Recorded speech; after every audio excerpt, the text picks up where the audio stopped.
Good morning all of you. Lesson 3 और lesson का नाम है मानव जन्म। ठीक, ह्यूमन रिप्रोडक्शन।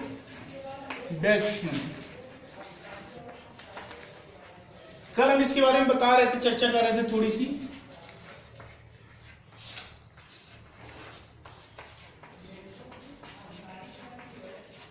क्या चर्चा कर रहे थे कि मानव में कौन सा जनन पाया जाता है? तो लैंगिक जनन। कौन सा जनन पाया जाता है? और लैंगिक जनन के लिए हमें लैंगिक अंगों की आवश्यकता होती है। तो मानव एक लिंगी प्राणी है और एक लिंगी प्राणी में दो प्रकार की व्यक्ति होते हैं, एक नर जिसे हम पुरुष कहते हैं और एक मादा जिसे हम, ठीक है। तो नर में नरजननांग होता है, नरजननांग, और मादा में मादा जननांग।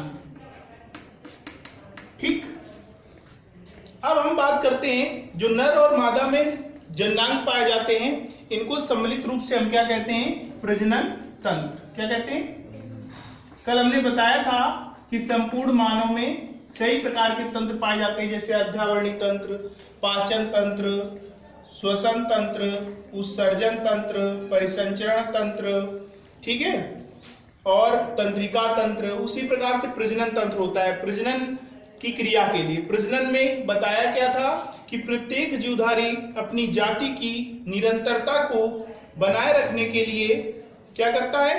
अपने समान लक्षणों वाली संतानों को उत्पन्न करता है। क्या करता है? अपने समान लक्षणों वाली संतानों को उत्पन्न करता है। तो यह प्रक्रिया क्या कहलाती है? जनन, रिप्रोडक्शन। और रिप्रोडक्शन प्रत्येक जीवधारी का ये जैविक प्रक्रम है, जैविक क्रिया है। तो हम बता रहे थे कि प्रजनन तंत्र में दो प्रकार के तंत्र आते हैं। एक तो, ठीक, क्या कहेंगे उसको? नर प्रजनन तंत्र, और दूसरा, क्योंकि मानव एक लिंगी प्राणी है, दूसरा कौन सा होता है? मादा प्रजनन तंत्र। ठीक, ओके। तो नर प्रजनन तंत्र में जो लैंगिक अंग होते हैं, कुछ होते हैं मुख्य लैंगिक अंग और कुछ होते हैं सहायक लैंगिक अंग। कौन कौन से लैंगिक अंग होते हैं?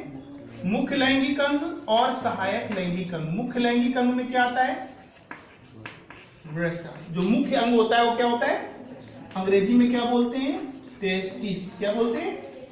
और सहायक लैंगिक अंगों में कौन कौन से आते हैं? दूसरे होते हैं सहायक लैंगिक अंग जो इसकी सहायता करते हैं।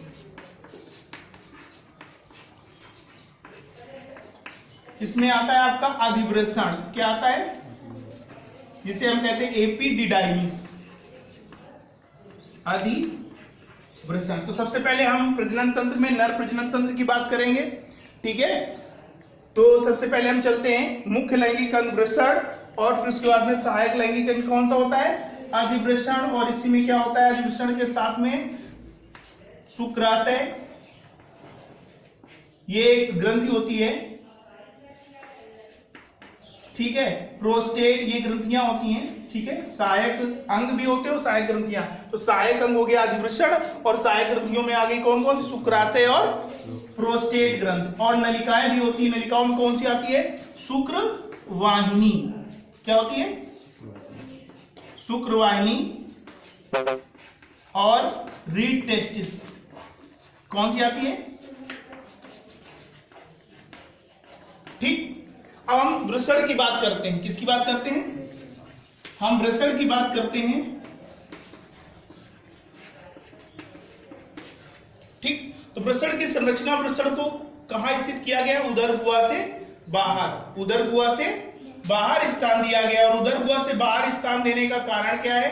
तो उदर गुहा से बाहर स्थान देने का एक मुख्य कारण है कि शरीर के ताप से कम ताप की आवश्यकता। शुक्राणुओं के निर्माण हेतु शरीर से, जो शरीर का ताप होता है वो कितना होता है? 37 डिग्री सेल्सियस, ठीक है ना। तो शरीर के जो ताप से कम जो है 1, 2, 3 डिग्री सेल्सियस का जो ताप होता है वो कम होना चाहिए, ठीक है ना। तो उसके लिए क्या होता है कि इसको हम मतलब उदर गुहा से बाहर रखा गया है। कहां से बाहर रखा गया है? उदर गुहा से बाहर स्थित किया गया है। बात समझ में आ गई यहां तक? तो इसलिए इसको बाहर स्थान दिया गया है। दूसरी बात, ये होता क्या है, यह एक पेशी अंग होता है, ठीक है, ठीक इस प्रकार से। और ये शरीर में कितने जोड़ी पाए जाते हैं? एक जोड़ी। कितने जोड़ी? एक जोड़ी, ठीक है। कितने जोड़े होते हैं? यानी संख्या में कितने? 2। और ये वृषण कोश में स्थित होते हैं, ठीक है ना। इसका जो बाहरी स्तर होता है वो क्या कहलाता है? वृषण कोश। ये पिंड है और ये जो है इसके बाहर का जो आवरण है ये क्या होता है? वृषण कोश। और यहां से जो नलिका जाती है उस नलिका को हम कहते हैं, यहां से जो नलिका जाती है, ठीक है ना, उसे बोलते हैं, पहले ये रीड टेस्टिस जो यहां से निकलती है उसे बोलते हैं शुक्रवाहिनी। क्या बोलते हैं? शुक्रवाहिनी, ठीक। अब ये बात हो गई। अब इसके अंदर की बात हम लोग करते हैं। इसकी संरचना में अंदर की जब बात करते हैं तो सीधा हम इस प्रकार से संरचना बना लेते हैं, ऐसे। अब एक जो वृषण होता है वो लगभग 2 से 250 पिंडों से निर्मित होता है। कितने पिंडों से? 200। हाँ, 250 पिंड पाए जाते हैं। और प्रत्येक पिंड में 3 प्रकार की नलिकाएं होती हैं।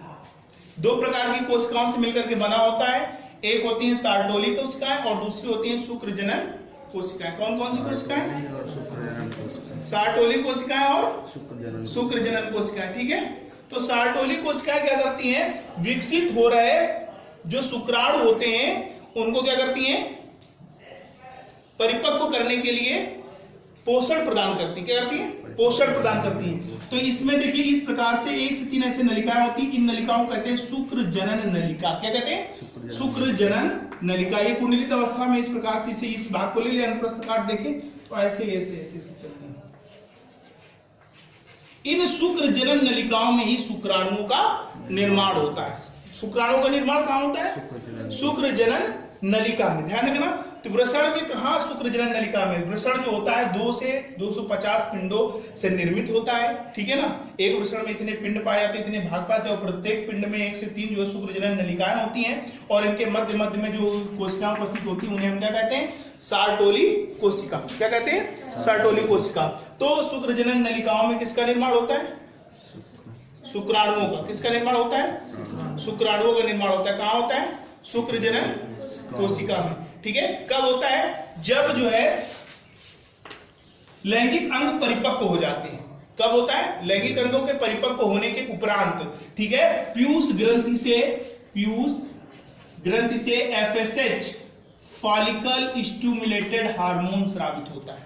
जब लैंगिक अंग परिपक्व हो जाते हैं, किशोरावस्था आती है, तो पीयूष ग्रंथि FSH नामक हार्मोन्स का स्राव करती है, जिसे हम कहते हैं फॉलिकल स्टिमुलेटेड हार्मोन्स।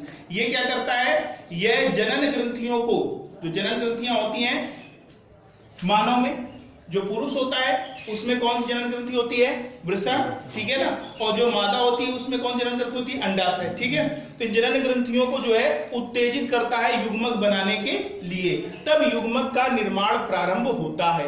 और युग्मकों के प्रारंभ निर्माण होने की जो क्रिया होती है वो क्या कहलाती है? युग्मक जनन। कोई पूछे युग्मक जनन क्या होता है, ठीक है। तो युग्मक जनन किसे कहते हैं? तो युग्मकों के निर्माण की प्रक्रिया को, ठीक है ना। किसके निर्माण की प्रक्रिया को? ठीक है। कहां पर? लैंगिक अंगों में, ठीक है ना। नर जनन लैंगिक अंगों में या मादा जनन लैंगिक अंगों में, जनन लैंगिक अंगों में, कोई भी कह सकते हो, ठीक है ना। जनन लैंगिक अंगों में युग्मकों के निर्माण की प्रक्रिया ही युग्मक जनन। तो युग्मक निर्माण कितने प्रकार का होता है? 2 प्रकार का। कौन कौन सा? एक जो है हो गया आपका शुक्रजनन और एक हो गया अंडजनन। अंडाणुओं के निर्माण की प्रक्रिया अंडजनन कहलाती है और शुक्राणुओं के निर्माण की प्रक्रिया शुक्रजनन कहलाती है। तो हम इसकी संरचना में इतना बता चुके थे कि शुक्रजनन नलिकाओं में किसका निर्माण होता है? शुक्राणुओं का, ठीक है ना। और विकसित होने के पश्चात ये शुक्राणु किसके माध्यम से? किसके माध्यम से? क्यों? रीड टेस्टिस के माध्यम से। कहां पहुंचते हैं? एपिडिडाइमस में। एपिडिडाइमस इस रीड टेस्टिस को से जो है शुक्रवाहिनी में पहुंचते हैं, सॉरी एपिडिडाइमस पहुंचे, रीड टेस्टिस इनको लेकर एपिडिडाइमस में आती है। ये एक सकरी जो है नलिकाकार मुड़ी हुई संरचना होती है एपिडिडाइमस, ठीक है। जहां पर जो है शुक्राणु आकर के विश्राम करते, क्या करते हैं? विश्राम करते। ये अधिवृषण जो है शुक्राणुओं को एकत्रित करता है, और शुक्राणु जब यहाँ पर एकत्रित हो जाते हैं तो होता क्या है, तो ये शुक्रवाहिनी के माध्यम से, शुक्रवाहिनी के माध्यम से, किसके माध्यम से? शुक्रवाहिनी के माध्यम से शुक्राशय में जाते हैं। कहाँ जाते हैं? शुक्राशय में जाते हैं। शुक्राशय में जाकर के यहाँ पर एक अम्लीय पदार्थ होता है सफेद कलर का, ठीक है ना, ठीक है, जो इस शुक्राणुओं से मिलता है और वीर्य का निर्माण करता है। किसका निर्माण करता है? शुक्राणु के साथ में जो है ये पदार्थ आकर के मिल जाता है, जिससे सुगमता मार्ग में जो है सुगमता से शुक्राणु जो है अपने निश्चित स्थान तक पहुंच जाते हैं। ठीक, तो इस शुक्राशय का काम होता है। शुक्राशय के बाद प्रोस्टेट ग्रंथ ये जाते हैं। प्रोस्टेट ग्रंथ जो है क्या करते हैं, इसे दूधिया बना देता है। क्या कैसे बना देता है? दूधिया रंग प्रदान करने का काम होता है, और दूधिया बनाने के बाद में जो है ये शुक्राणु जो सुगमता से आसानी से जो है पहुंच जाते हैं। मादा जो होती है, मादा की जो है सर्विक्स में यानी ग्रीवा भाग में पहुंच करके निश्चित अंडाणु का निषेचन करते हैं, परिपक्व हो रहे हैं। तो ये बात हो गई पूरी इस वृषण की, वृषण के साथ अधिवृषण की, अधिवृषण के साथ में शुक्राशय की। शुक्राशय में ठीक है क्या होता है कि शुक्राणु को एकत्रित किया जाता है, उसमें एक जो है क्षारीय पदार्थ का स्राव होता है। क्षारीय पदार्थ का स्राव का कारण क्या है, ये भी एक क्वेश्चन उठता है।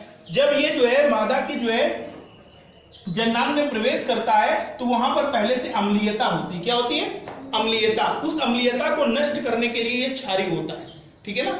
चूंकि अम्ल में जो है ये शुक्राणु नष्ट हो जाएंगे, इसलिए इसको जो है क्षारीय बनाया जाता है, ताकि जो है जो मूत्र जनन भाग में, ठीक है, क्या होता है कि मूत्र जनन भाग में यूरिया आदि जो है अम्ल होते हैं, ठीक है ना, अम्लीयता, ठीक है, उसको नष्ट किया जा सके, इसलिए यहाँ पर क्षारीय इसको बनाया जाता है। और प्रोस्टेट ग्रंथ के द्वारा इसका रंग कैसा हो जाता है?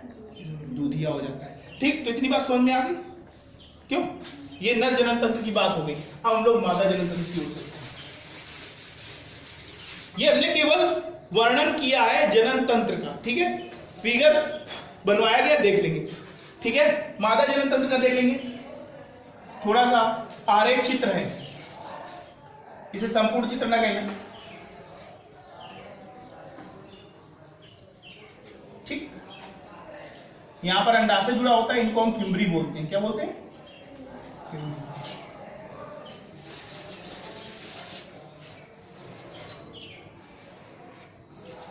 ये संरचना गर्भाशय में, ये गर्भाशय ही है समझो, ठीक है ना। ये अंडाणु, ये अंडाशय, ये वाला भाग अंडाशय कहलाता है, ये वाला भाग आपका कहलाता है अंडवाहिनी। क्या कहलाता है? मतलब इसका जो मुख्य भाग है वो है अंडाशय। अंडाशय जुड़ा होता है अंडवाहिनी से। अंडवाहिनी के 4 भाग होते हैं। फिर इसमें जो है आता है गर्भाशय, और गर्भाशय से यहाँ पे सर्विक्स, ये सकरा हुआ भाग, ठीक, सर्विक्स से होते हुए वेजिना, और वेजिना से जो है मार्ग प्रशस्त, ठीक है। चलते हैं, तो ये अंडाशय है। अंडाशय में अंडाणुओं का निर्माण होता है। अंडाशय में किसका निर्माण होता है? अंडाणुओं का। अब अंडाणुओं का निर्माण होता कैसे है, बहुत समझने वाली बात है। तो मुख्य जननांग क्या होता है मादा में? जैसे उसमें वृषण होता है, उसमें क्या होता है? अंडाशय, ठीक है। सहायक जननांग अंडवाहिनी, गर्भाशय, ठीक है, योनि, बहुत सारे हो जाते हैं उसमें, ठीक है। तो लिखाए गए सारे पढ़ लेना। तो क्या होता है कि जो अंडाशय होता है, अंडाशय में अंडाणुओं का निर्माण होता है। इस प्रक्रिया का हम वर्णन करेंगे, और यहाँ चलते हैं किस प्रकार से। अंडाशय में अंड जनन वाहिनी पाई जाती है। क्या पाई जाती है? इनमें पहले से ही पुटिकाएं होती। जब बालिका अपनी माता के गर्भ में होती है उसी समय लगभग 3 से 4 लाख अंडाणुओं का निर्माण हो जाता है उसके शरीर में। कितने? 3 से 4 लाख। लेकिन वो अंडाणु परिपक्व तभी होते हैं जब वह बालिका किशोरा अवस्था में पहुंचती है, अर्थात 11 से 13 वर्ष की उम्र में। पहले से ही अंडाणुओं का निर्माण हो जाता है जब वो गर्भ की अवस्था में होती है, माता के गर्भ में, ठीक, अगर बालिका है तो, ठीक। और इसका जो है परिपक्वन कब होता है? इसका परिपक्वन कब होता है? किशोरा अवस्था में। और जबकि पुरुष में क्या होता है कि पहले से कुछ नहीं होता, सब निर्मित होता है कब? जन्म के बाद, ठीक है, जब परिपक्व हो जाएंगे। लेकिन बालिकाओं में ये पहले से उपस्थित होते हैं, जन्म के पहले ही बन जाते हैं। इनको हम लोग कहते हैं पुटिका। क्या कहते हैं हम लोग? अब ये जो पुटिका बनती हैं, जैसे ही किशोरावस्था आती है, ये पुटिकाएं वृद्धि करना प्रारंभ करती हैं और अपने चारों ओर कोशिकाओं का एक स्तर बना लेती हैं। इसे प्राथमिक, जब एक स्तर बन जाता है तो इसे कहते हैं प्राथमिक पुटिका। क्या कहते हैं? और जब दो स्तर बन जाता है तो इसे कहते हैं द्वितीयक पुटिका। और ये मोटा होकर के सघन हो जाता है, इसे बोलते हैं जोना पेल्यूसिडा। क्या बोलते हैं? ध्यान आए बात, समझ में आई बात? जब इसमें फॉलिकल हार्मोन्स आता है, एफएसएच हार्मोन्स आकर के अंडाशय में जो है अंडजनन ग्रंथियों से जो है प्रेरित करता है और प्रेरित करके हार्मोन्स निकलता है। हार्मोन्स कौन सा आता है? टेस्टोस्टेरॉन। कौन सा हार्मोन्स निकलता है? टेस्टोस्टेरॉन स्रावित होता है इनकी ग्रंथियों से और एंड्रोजन स्रावित होता है। ये क्या करता है? ये इन अंडाशयों को परिपक्व करना प्रारंभ कर देता है। तो जो पहले से उपस्थित पुटिका, उनमें से कोई एक पुटिका में चारों ओर कोशिकाएं बनना प्रारंभ हो जाती हैं, उसका एक स्तर निर्मित हो जाता है इसकी चारों ओर। फिर द्वितीय पुटिकल संरचना, दूसरी ओर दूसरी लेयर की कोशिका बनने लगती है, द्वितीय पुटक बन जाता है। अब ये सघन होकर कठोर हो जाता है, चारों ओर एक आवरण बना लेता है और इस आवरण को कहते हैं जोना पेल्यूसिडा। क्या कहते हैं? जोना पेल्यूसिडा। अब जब जोना पेल्यूसिडा बन जाता है तो ये अंदर वाली जो कोशिका है ये विभाजन करना प्रारंभ कर देती है। ये विभाजन करके जो है अर्धसूत्री विभाजन प्रारंभ होता है। कैसा विभाजन प्रारंभ होता है? अर्धसूत्री। पहले ये समसूत्री विभाजन करके दो अंड कोशिकाओं का निर्माण करती है, फिर दोनों जो है पहले समसूत्री विभाजन करके दो का करती है, फिर दोनों जो है 4-4 में डिवाइड हो जाती है। क्या करती है? 4-4 में डिवाइड हो जाती है, यानी कुल मिलाकर दोनों डिवाइड होती है 1 से 4। ये जो निष्क्रिय होती है वो नष्ट हो जाती है, ठीक है ना। 1 से 4 बन जाती है, 4 में से 3 निष्क्रिय समाप्त हो जाती है, जो सक्रिय होता है वही शेष बचता है। और जो सक्रिय होता है तो फिर क्या होता है? जोना पेल्यूसिडा का स्तर जो है टूटता है, ब्रेक होता है। क्या होता है? ब्रेक होता है। और ब्रेक होता है तब ये जो है बाहर निकलता है अंडाणु। क्या होता है? बाहर निकलता है। यह प्रक्रिया अंडोत्सर्ग कहलाती है। ठीक है, क्या कहलाती है? हाँ, तो मासिक धर्म के स्टार्ट होने की पहली प्रक्रिया रजोस्राव के 14वें दिन अंडोत्सर्ग की प्रक्रिया होती है, 13वें से 14वें दिन। ये कोई मैं एग्जैक्ट टाइम नहीं बता रहा हूं, थोड़ा सा कम ज्यादा भी हो सकता है, ठीक है। 15वां भी हो सकता है और 14 से 1-2 कम भी हो सकते हैं। इसको एग्जैक्ट ना मान लेना कि नहीं ये यही हुआ होगा, ठीक है। कोई मतलब लगभग ऐसा होता है एक्चुअल में, इतने में हो जाना चाहिए, लेकिन 1-2 दिन कम भी हो सकता है, 2 दिन अधिक भी हो सकता है, ठीक। तो जब अंडोत्सर्ग की प्रक्रिया होती है और यहाँ पर झालर लगी होती है फिम्बरी में ये जो है आता है और फिम्बरी में आने के बाद यहाँ पर आकर के रुक जाता है। इस स्थान को बोलते हैं इस्थमस एम्पुला जंक्शन। यहाँ पर क्या बोलते हैं इसको? Isthmus ampulla junction. क्या बोलते हैं? जंक्शन माने संधि। ये वाली जहां से जुड़ी होती गर्भाशय से, वह स्थान कहलाता है इस्थमस एम्पुला जंक्शन, ठीक है ना। ये टॉपिक अंग्रेजी से हम पढ़ाते ज्यादा करके, इस्थमस एम्पुला जंक्शन, ठीक। तो यहां पर रुक जाता है। अब रुकने के बाद ये इंतजार करता है किसका? कि जब कोई शुक्राणु आए तो हम निषेचन करें। अगर शुक्राणु नहीं आता तो ये निषेचन नहीं करता है और इसी समय गर्भ जो है तैयार हो जाता है गर्भधारण के लिए। ये जो गर्भाशय होता है गर्भधारण के लिए तैयार हो जाता है। और जब तैयार होता है तो 3 प्रकार की लेयर बनाता है। गर्भ में 3 प्रकार की लेयर, 3 प्रकार की भित्तियां बनना प्रारंभ हो जाती है, ठीक है ना। ड्यूरामीटर, पायोमीटर ये सब बनने लगती है। तीनों लेयर जब बनना प्रारंभ हो जाती है तो ये बन चुकी होती है। उस समय जब निषेचन होना होता है तो ये बन चुकी होती है। ये प्रक्रिया चलती है 14वें से लेकर के 25वें दिन या 24वें या 23वें दिन के अंत तक। अगर इस समय कोई आ गया, ठीक, इस समय अगर कोई भी शुक्राणु आ गया तो निश्चित मान लो निषेचन हो जाएगा 100%, ठीक है। मासिक जो रजोस्राव क्रिया होती है उसकी 14 दिन अंडोत्सर्ग होने के बाद में अगर कोई शुक्राणु आता है तो निषेचन हो जाएगा। अगर नहीं आता है तो फिर ये नष्ट होना प्रारंभ हो जाता है। 28वें दिन में क्या होता है? नष्ट होना प्रारंभ हो जाता है। और नष्ट होना जब प्रारंभ हो जाता है तो ये नष्ट हो जाती है, दीवारें भी नष्ट हो जाती है और ये ब्लड के साथ में जो है बाहर निकलने लगता है। इस प्रक्रिया को कहते हैं रजोस्राव। क्या कहते हैं? यानी 28 दिन बाद दूसरा चक्र, गैस्ट्रुलेशन चक्र जो है साइकिल प्रारंभ हो जाता है, जिसे आर्तव चक्र बोलते हैं, ठीक है। बात समझ आएगी नहीं? तो 28वें दिन के बाद मतलब दूसरा, और ये लगभग 3 से 5 दिन, अधिकतम 5 दिन, न्यूनतम कितना? 3 दिन।